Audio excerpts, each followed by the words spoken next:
Today's show is brought to you by the Libertarian Party of Georgia. Government should have no say over how your children are raised and educated. The public education system is broken and parental rights are being stripped away at an alarming rate. It's up to us to ensure future generations are shaped by families, not bureaucrats. The Libertarian Party of Georgia is fighting for parental rights, homeschooling, and educational freedom. To find out more and to get involved, visit lpgeorgia.com/education.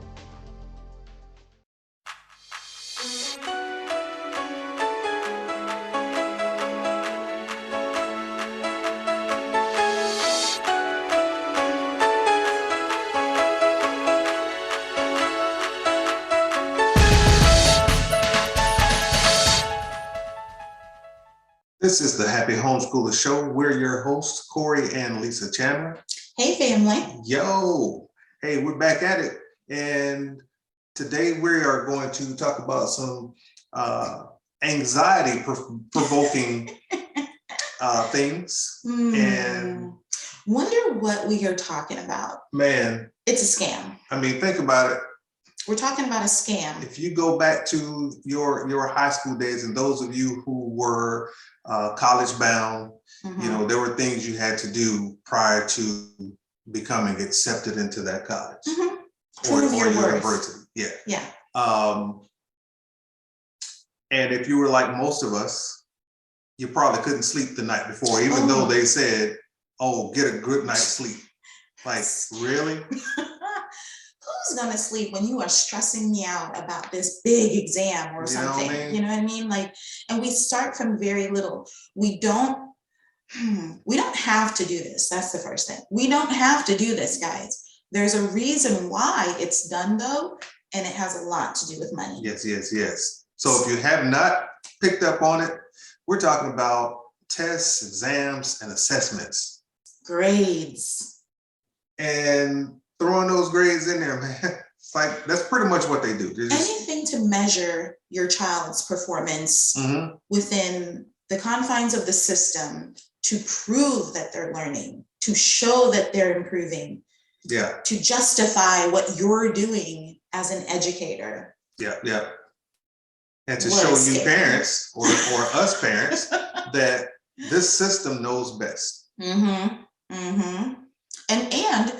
to separate us.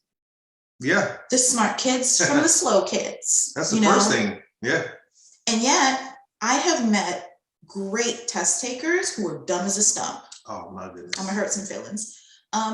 Didn't have common sense to save their life. Book smart, but not much else. And I'll go into my military. There were dudes that knocked the exams out, like bam, just what you were saying. But get them out to the aircraft or get them out on the flight line, on the flight deck, and those dudes are about to kill themselves and us.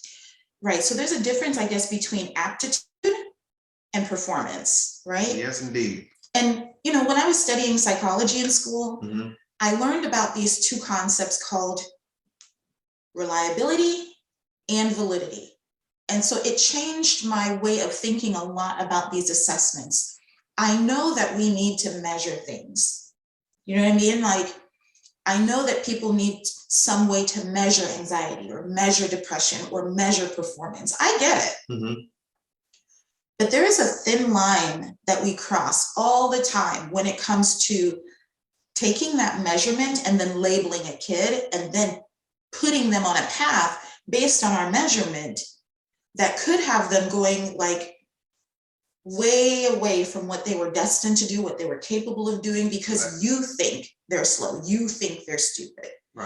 And I've seen it again and again, especially in a country where we already have been inundated with beliefs that a person's color is tied to their ability to perform certain things. You know what I mean? Like, people will give a child who looks a certain way a different measure of benefit just because of their internal bias, which maybe they're not even aware of. So dangerous out here. And in the school system, they're using that thing, those grades, that assessment, that testing to get money. So with that, let me go back. You mentioned earlier, is it a scam? So hell yeah, it's a scam. Why do you say that? I have my own reasons too, and yes, money is one of them. I just believe that there's a lot of things that we do in this country to keep us divided, and this just happens to be one of those things. Yeah, it's nothing personal, you know. It's basically the operating system to justify what we do with our kids, what we do for them. Beautiful thing though is in homeschool, you don't make any money for grades. Like you don't have to, they don't give you anything. Right. They don't have to, make you prove anything. You literally can have your child go and take a test and get the results and go, hey, you did much better than last time. Good job. And that's the end of it. Not a lot of parents do that. They come into homeschool and they still want to compare their children to other children outside of homeschool, instead of comparing their children to themselves and their own growth over time. And I think that's really what I'd like people to take away from today's podcast, is that we're going to talk in depth about grades and really make you think about what it is you're using them for. What's the purpose of them? Why are you even using them? And if you're choosing to use them, what can you do to make them more reliable and valid? And one of my added things to the grades, we stopped at, I remember back in, I think it was elementary school, late elementary school, the grading scale shifted. Oh yeah. So it was no longer a true 100-point scale. And now it's worse than that. Now I think anything below a 70 in Chatham County is considered failing. Yeah. So literally, I'm scoring you on 100 points. I'm not scoring you on 30 points. I'm scoring you on 100 points. So you could make a 20, but I'm not going to count the grades on anything less than 30 points, which is 70 to 100, which is ridiculous. Yeah. So it's a whole lot that's intermingled in that grading system. Yeah. And we're going to talk, Lee's going to talk quite a bit about that, because you have a whole lot of experience in that realm. I do. From your positions in the public school system. Right. You were at one point, you were a test examiner. Test coordinator for an entire school. So you saw the inner workings of that exam.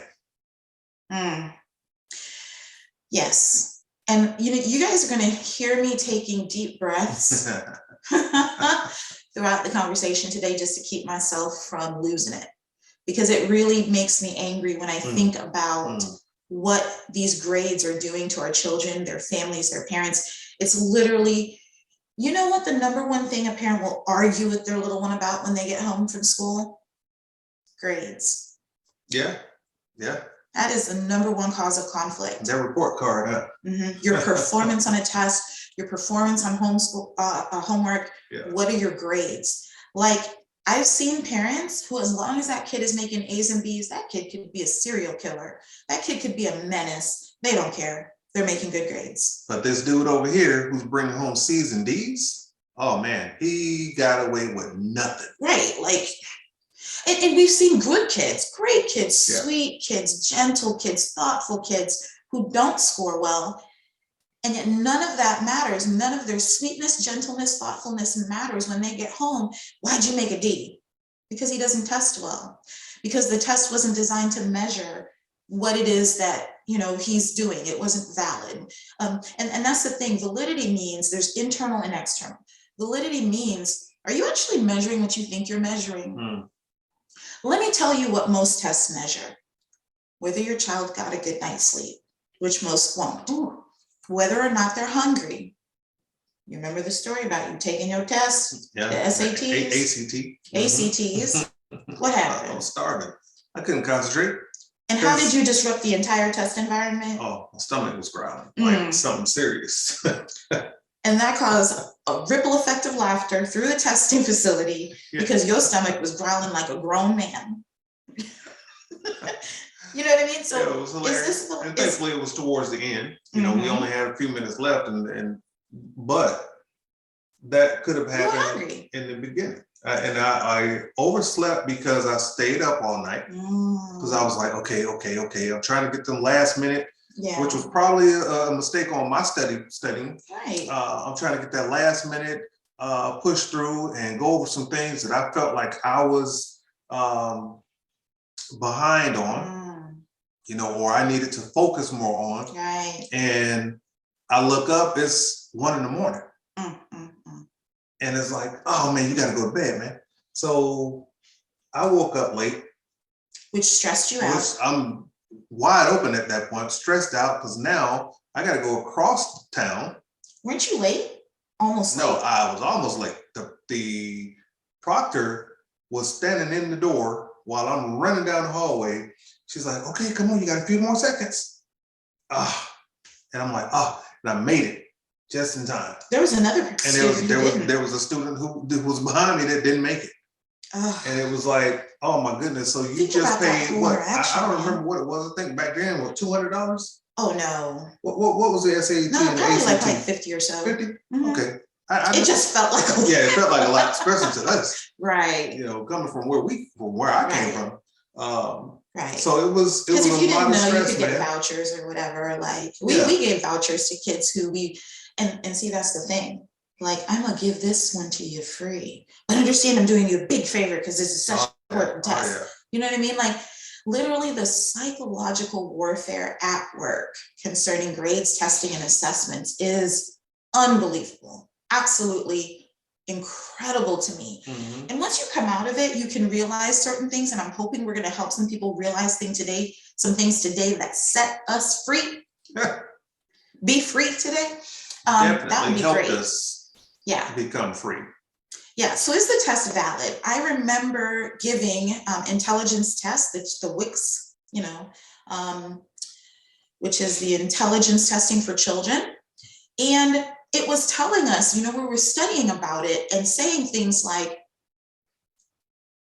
the question would be, a child finds an envelope on the floor and it has a stamp on it. What should the child do? And these are things that we'll ask the children. This was a long time ago, mind you. And they were saying, and we all said, put it in a mailbox. That showed you were intelligent. I actually gave the test to children who was like, what's an envelope? Yeah. An envelope with a stamp on it? I mean, I might as well be talking in gibberish to them because they're little. Do they even mess with the mail at your house? Yeah, like. If you tell them, go get the mail, they go outside, they open a box. They pull them papers out, they bring it to you. They have no idea what those papers represent. Yeah. They have no idea what magical creature probably brings the mail and shoves it in that box outside your house. They're usually not home when the mailman comes to deliver the mail, so they don't know. They just know somebody puts it in the mailbox. Exactly. So there's a lot of things that just based off of cultural differences, regional differences, the differences in your own family, where tests may not be valid. They may not be measuring what they're intended to measure, and they may not be distributable to all different kinds of people over all different kinds of groups. Exactly. You know, so that is a struggle with testing. And if you're looking at it, I mean, if you even go and start to do your research about the ACT versus the SAT, there's going to be one that's more culturally friendly than the other. And I will leave you to do that homework on your own. Because I did it. Yeah. And so that's the reason why I recommend one test over the other between those two. And if colleges are going to take either one, then why not set your child up for success? Some colleges didn't take the ACT. True. Very rarely though. So it was you have to do the research on your own, of course, and see which one is going to be allowed and not allowed, right? For that particular college or university. And if that particular college or university is not talking your language, guess what? There are over 5,000 of them in the United States alone, and that's if you don't want to go abroad to study. So pick one that's going to give you what you need. And I'll even say this too, Lee, to our audience. A lot of people make the mistake of doing a little bit of research about, oh, I want to go here because they offer this program. And that's really not their strong point. You know, they say they offer a program or they have an excellent this and excellent that. But go and see how many people actually thrive after that program from that school or from that institution. Right.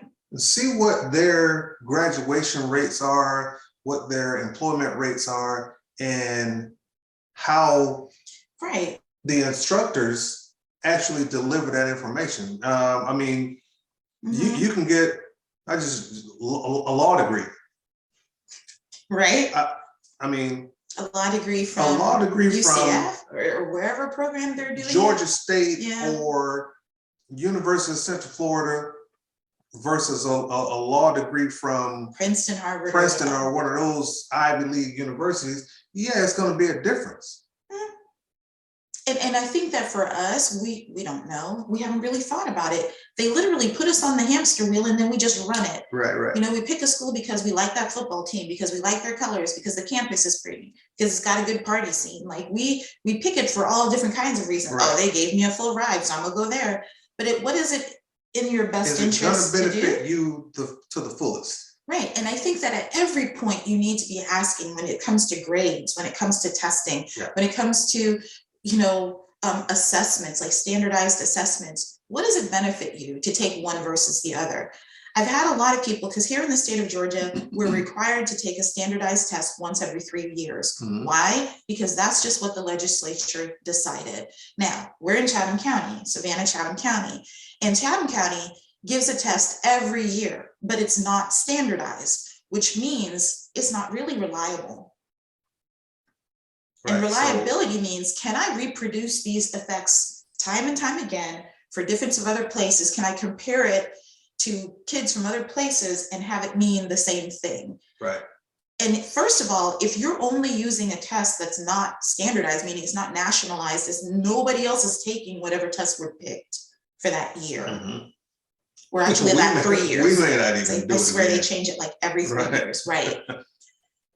You're not going to have reliability in that. Because like if I take the test in 4th grade, I take it in 5th grade, you switch the test in 6th grade, now I take that one, you can't even match my progress. Right. You can't even show how I've grown over time. So the information you had, your baseline is not going to match up to the endpoint where you are now, because it's on a completely different scale. Right. And I can't compare myself to kids from Bryan County, Effingham County, Bullitt County. That mean they don't even do the same thing as we do. So literally, it's not about your child and measuring their knowledge. It's just about finding the test that's going to give the best results, the best scores, so that we can show the feds that we're teaching y'all something and y'all are retaining it. So again, if you're not in your homeschool getting any money for your child's performance, why are you even worried about it? Why are you worried about grades? No, seriously. Why even give grades? Why are you right? Why are you even giving grades? This is what I was now. Look, somebody's gonna flip out again. No grades? Wait, what? How are they gonna get into college? Okay, do we not remember not too long ago, because of COVID and because so many students were not going to college? Man, what did they do with the testing? Oh my goodness, they suspended that thing. Like with nobody had to turn in a test. They just wanted the bodies. No college entrance exams. No, what was the other? The SAT scores and all that stuff. They suspended a lot of that stuff. They did, and it's not only that. It's that if you're looking to get into college, do you not understand how easy it is to get in? No, seriously. A lot of people go through the traditional matriculation where they're going in and they're taking a test. But that 32-year-old that's working a job and deciding they're going to go back to college, they didn't have to go through all that. You know what I mean? Like they had a different process. They had transfer, you know, and that's what we did for Amari. We started him out in dual enrollment, let him take classes at Georgia Southern, because we knew that's where he would go, you know, once he graduated, if, you know, or to take other tests, or he would be a part of the university system. So any of the colleges would have taken those credits. Yep. And what we were going to do is not apply him as a first-time student. we were just gonna apply him as a transfer student. Rules completely different. Because if you'll take a kid as dual enrolled. Well, we started him out in the, was it Georgia? Middle Georgia? Middle Georgia, yeah. But it's all a part of the same and system. Transferred him into Georgia Southern, but we didn't have to do, like you said, the traditional enrollment process. Like it was very simple. Guys, just let's just think about this for a second, okay? What grades did you make in the 3rd grade? Do you remember? Do you remember what grades you made in the 6th grade? Do you remember the first time you got an F on something though? Yeah. If you're an A student, how many A's did you get?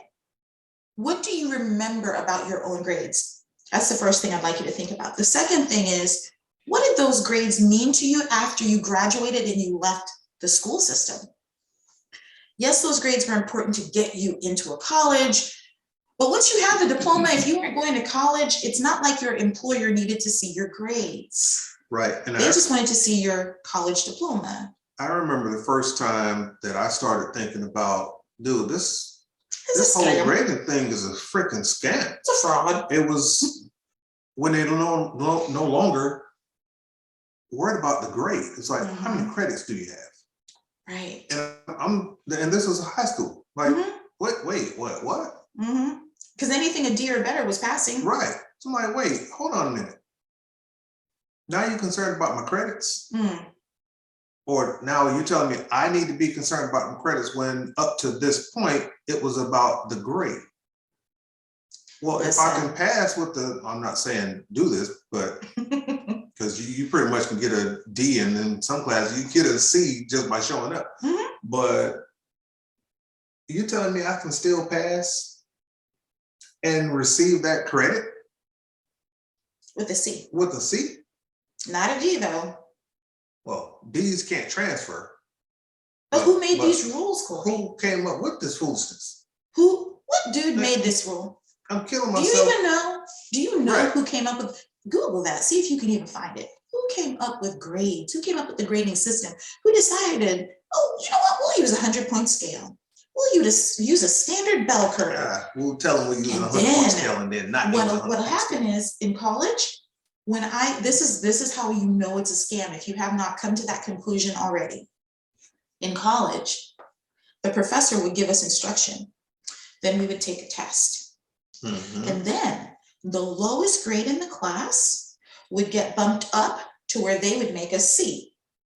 And if that score, that raw score got 8 points to bump it up to make a C, everybody else was going to get 8 points added to their grade. And they call this the curve. Yeah.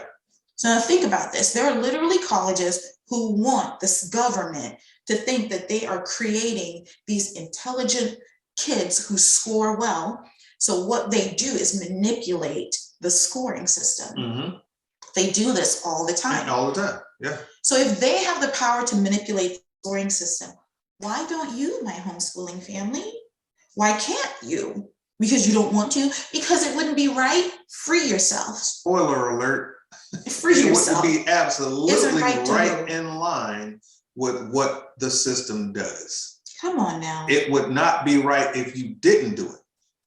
You think it's appropriate to give a 5-year-old kindergartner an A, B, C, or D on a score for cutting paper? What you say?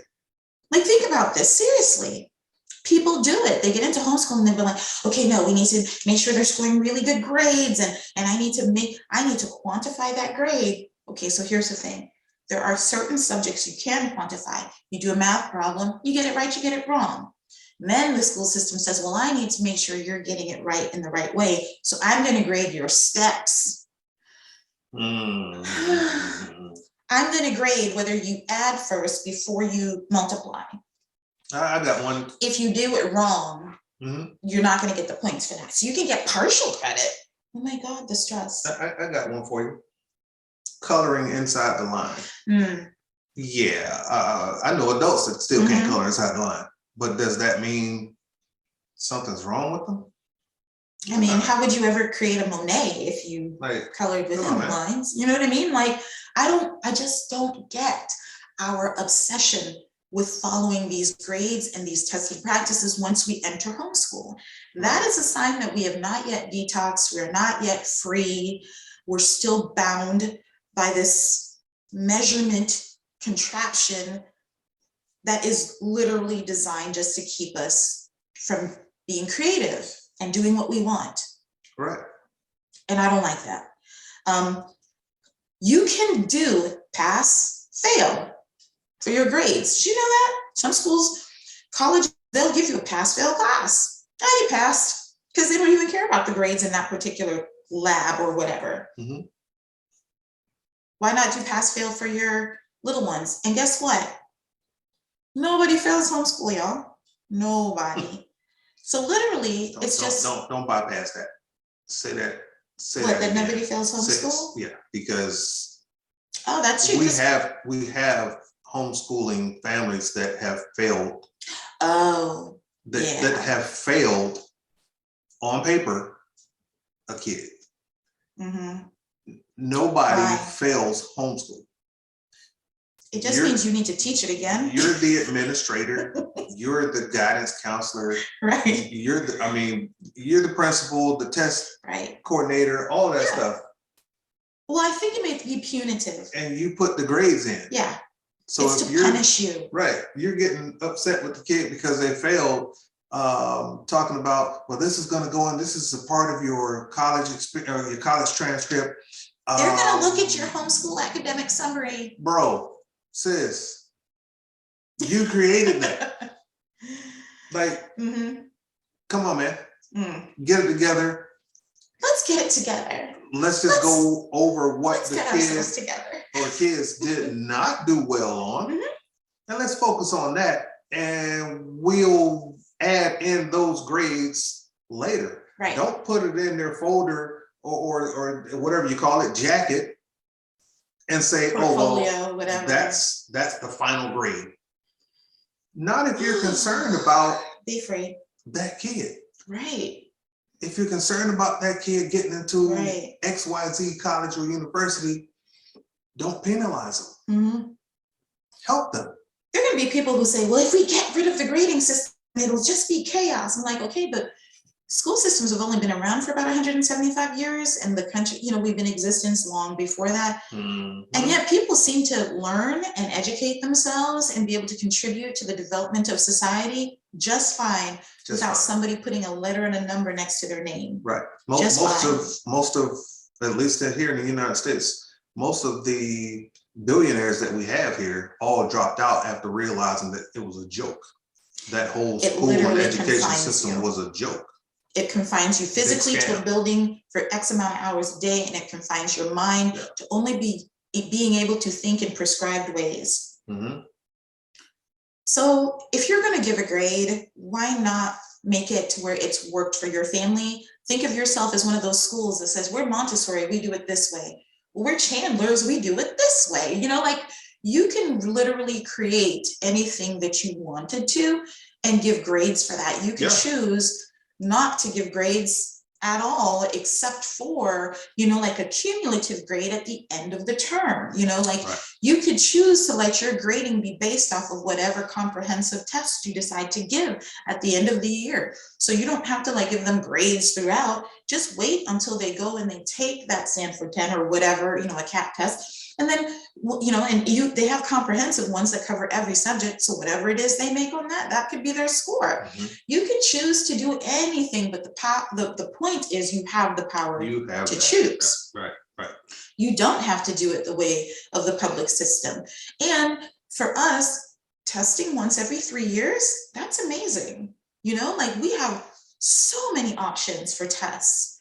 But once you pick one, I really would recommend staying with that same one. And that way you can track your child and be able to measure them against themselves. Now, the other thing about grades I'd like to mention is that when we are considering or talking about grading practices, it's really important to include your child in the grading process. And this is probably going to be a very unique thought. But it comes from the fact that when I was working as a teacher in an alternative education school in English, And English is one of those subjects where you can't quantify as easily as math. Because literally, if a child writes an essay, I can grade that essay to some degree on grammar. Did you put a punctuation mark in the right place? I can quantify that. But if they're sharing their opinion, how do I quantify that? It's their opinion, they're entitled to it. If I disagree with it, which is why some teachers in public schools can score children from certain backgrounds lower than other children, right? Because you missed the point of this essay. You get a C. But if it's another child who shares your idea, great essay, A+. You see what I'm saying? So I saw this essay exactly from my perspective, but because your perspective is different from mine, that means you're not even going to read the rest of my essay.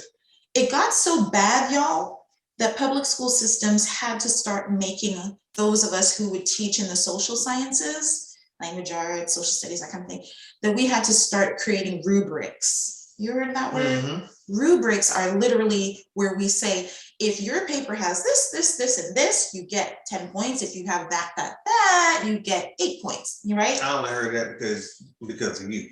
Right. Yeah. But it was an attempt to try to keep the teachers honest. Because they're humans and it's hard for them to be honest. So the rubrics were introduced, but now the problem is sometimes a teacher would show the kid the rubric ahead of time and sometimes they won't. Now let's just say they did.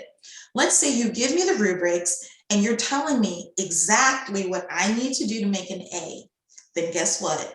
I'm going to give you exactly what you need to make an A.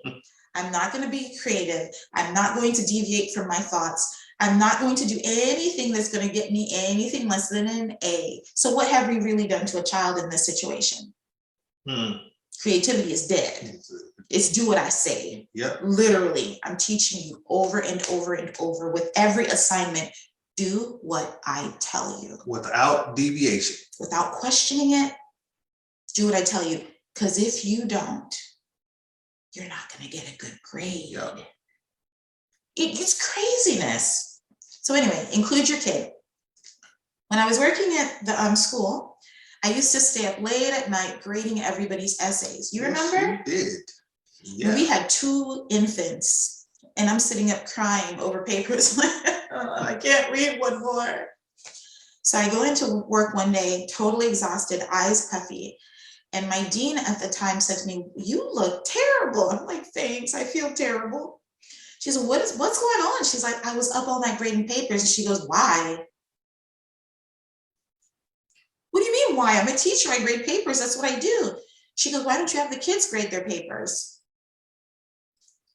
Y'all, the light bulb moment that went on in my mind. Wait, we can do that? We can let the kids grade their papers? What in the, what? Yeah, she goes, "Just give them a marker. Take away all the pencils. Go through it together and make it a class project, because then the grading becomes another learning opportunity." She says, "If you want to read them, go ahead." But what I started doing was just putting a little dot. I would take like my little orange marker and I just put a dot. Everywhere I saw something that wasn't right, I'd put a dot. I'd give it back and I'd say to them, "Hey, all of those dots mean something wasn't right. See if you can figure out what it is." Now that grading becomes a part of their learning process. It's not mine. In homeschool, how would this translate? If your child did something, let them grade themselves. Let them tell you, "Okay, what grade do you think you got on that?" In the ANOA method, which is what we've created, we grade on 3 variables. Did you do it consistently? Meaning we did not have to ask you again and again to do the same thing. You remembered the steps each time you went to do it. Were you consistent? Was it complete? Did you finish it all the way to the end?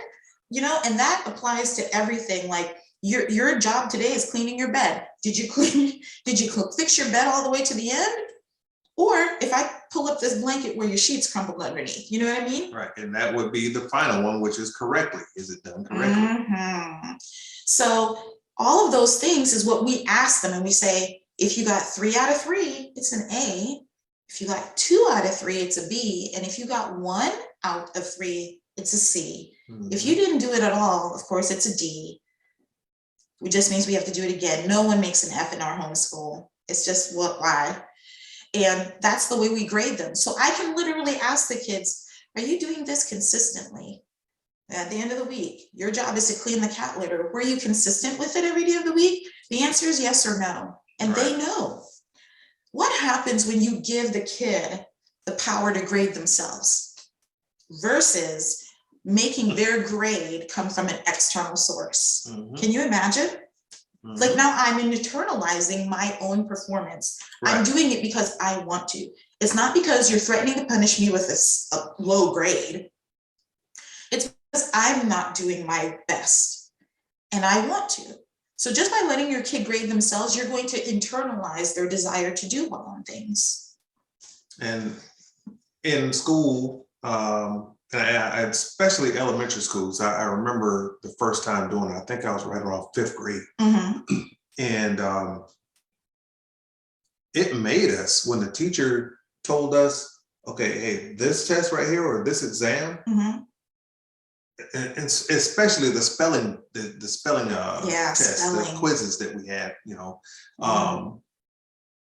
we're gonna all grade them. We're gonna pass each other's tests around. That made us study more. Yeah. It made us do better because we know. You remember that, right? Goodness. Pass your paper one to the left because you can't even be trusted to grade your own paper, honestly. Yeah. And then it got to the point where the teacher would switch it up. Okay, last week you went to the left. Today, pass it to the person in front. Right. So and your friend won't be just grading you. Oh my goodness, yeah, because you know I got my boy sitting next to me over here. Oh, hey fella. Scam. Yeah, so it was, now we got to study. Now we actually put. Or you'd be embarrassed. Yeah. Because kids are ruthless. Yeah. They'd be like, well, he's like, dumb. Oh, look at this. Like, you got one wrong. Show me your paper. Look at your paper. Like, that's why they stopped it. Yeah. Because some parent complained and said, you're shaming the kids. Yeah. But. If they grade their own though. You did it. You did study more. You did. I'm not gonna say you. I studied more when I knew in advance, oh, this is gonna be a class graded exam. Okay, but then that's the whole point. You only did it because there was some negative consequence you were trying to avoid. It wasn't because you wanted to within your heart. It didn't define you as a person. It wasn't your character. Just because you were trying to avoid embarrassment or punishment. I didn't like those tests anyway. So in homeschool is the key. Just realize that you have the power to create whatever it is you want. You know, whenever it is you start to feel like, oh man, you know, I'm not grading things right or whatever that is. Like, I'll tell you the story about my mother, and this is how I learned it. My mother, whenever I'd bring home stacks of papers at the end of a week, because the teacher would do that, she'd staple all your papers together and send them home. My mother would go through every single one of them over with me because she wanted to make sure that I remembered them. Right. And I remember one time she went over it and she saw a very low grade on a test, and I was dreading showing her that test because it was like a C or something. And I'm like, I'm not a C student, because in the islands, there was really literally nothing worse than being a hard-headed or stupid child. That was not a good look. So she looks at it and she's like, she sees the C. First thing she said was, this is not like you. Let me see. She starts going through every single problem. The teacher had scored them wrong. She immediately writes my teacher a note. On Monday, I go back to school. I give teacher a note.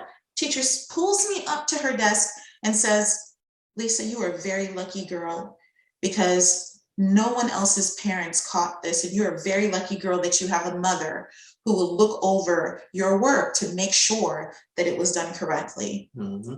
That stuck with me. Fast forward, so you think like, oh, that only happens for a long time ago. Fast forward, same thing happened to Amana. I'm getting stacks of paper home. I go through them all. I notice that it's scored wrong. Write a note to the teacher, because that's what I learned to do. I apprenticed it from my mother. Mona takes the note to the teacher. And I don't remember if she called me or what. Actually, I think she called. Actually, I believe she did call. Because her response was, well, Mrs. Chandler, I just want you to know that I have to grade 108 papers and it's very difficult for me to keep up with. I'm like, wrong answer. Wrong response. Wrong answer. Because we're all human, we're gonna make mistakes, but you're not even owning your mistake. Right. You know what I mean? You're trying to deflect from the fact that excusing the you're mistake. made a mistake. Yeah. And the thing is, if I hadn't checked, you would have been perfectly fine to give every single one of those children those poor grades because you didn't score it right. So this is the thing that culminated into me saying, scam, boo, grades, don't do it. You know, you're in homeschool now, you are not bound by those things. The state requires certain things, give the state what it requires, but understand that you have the power to get to that end result however you see fit. And a more recent example of that, scoring incorrectly, just in case you think it just happens in school, was our son in the military. His one of his final exams from his tech school, he knew one of the answers that was marked wrong was correct. So immediately after he received that that score, he went to the book. Not to the teacher. Turns out he was correct. Most of the other students in his class were correct. And he went and showed that, hey, listen, here it is right here. Turns out they had the wrong, they had the wrong key. They had the wrong answers on the key. I'm winning in homeschooling. Oh, I'm winning in life. Look at that. We taught a child and then he applied it to his life. Yeah. Oh my gosh. So proud right now. Nobody can pull the wool over these babies. Man, look. And that's what I want for you guys. When you are homeschooling, don't just get bogged down in this testing and this assessments and all that stuff. Like, if that's the most important thing, then you're going to miss the entire point here. The point is, if we teach our children that grades are not always reliable, they're not always valid, and they don't define you. They're a means to an end. And you can challenge them. You can make sure, you can grade yourself and make sure that what they have as a grade is what you have as a grade, right? Right. And challenge a person, question it. Think about it. If those are the things that you value and you want for your children, then by all means, start by addressing how you score and grade and test and assess in your homeschool. Don't do it the way they do it. Point blank, period. All right. That's it. That's our show. Anything else you want to share? Yeah. Well, know that you know. And I say that because of the examples we gave about the testing and things that you caught with things your mom caught, things that you then caught. I caught a few things. Now our son. Know that you know. Yeah. And that comes from studying your craft. If you're a student, study your craft. If you're an athlete, study your craft. If you're a janitor or you work at the local restaurant, study your craft. Be the best as you can be at that. And don't let anybody stray you away from knowing what you know. And if they're the type of people that just want to have conflict or start a conflict, send them on their way. I don't have to prove anything to you when I know what I know. Right. Yeah, if I think of it this way, and what you were saying, I think of it this way. Think of your child as the ingredients to a cake. You know what I mean? Yeah, sure, you could eat the raw eggs, the raw butter, the raw flour. You could eat the sugar and the salt and the baking powder. You could take in all those things in their base elements and it'd be all right. Wouldn't be very tasty or appetizing.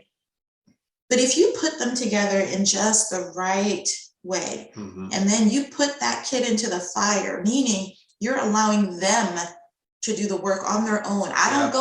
The baker doesn't go in the oven with the cake, right? That's their process. At the end of it, you'll come out with something delicious. That's something beautiful. That's what we're trying to do in this homeschool journey. Like, we're trying to get these children to come out in a way that makes them prepared for life and they can add beauty to it. We don't need to just break them down to the sum of their parts, which is what grading does. Grading says that on any particular day, at any particular time, I can score you and justify you and measure you and tell you who you are and what you're capable of. And I have personally tanked on a test on purpose because it was my only form of protest against a teacher that was not treating me fairly. So let's not do that to our children in homeschool. Have you done that? Now that you mentioned, yeah. Yeah, I'm like, you know what? If you don't care about me, I don't care about you. I don't care about this class. I don't care about whatever. Yeah. And if you're seeing a kid that's not performing, it's because they know you don't care about them. It's not fair. This is not a reliable experience. This is not a valid experience. Screw it. I ain't gonna do it. Yeah. You know? So in homeschool, let's avoid all of that. Let's create the environment that we want for our kids. Don't grade anything. Don't grade anything until the very end when you absolutely have to. Right. And then include your child in that grading process. Be sure they understand what those grades mean. When we first got into homeschooling, I used to not show Amana grades and she would flip out. Well, what did I make? It's not important. Right. Because the anxiety was too high and we had to get rid of that. And that was the indoctrination of the school system, the public school system. Absolutely. And we all have experienced that. You don't have to experience that in homeschooling though, family, because you can be happy, just that easy. And free. Well, thanks for listening, guys. Appreciate you joining us. And we'll see you next time. Happy homeschooling.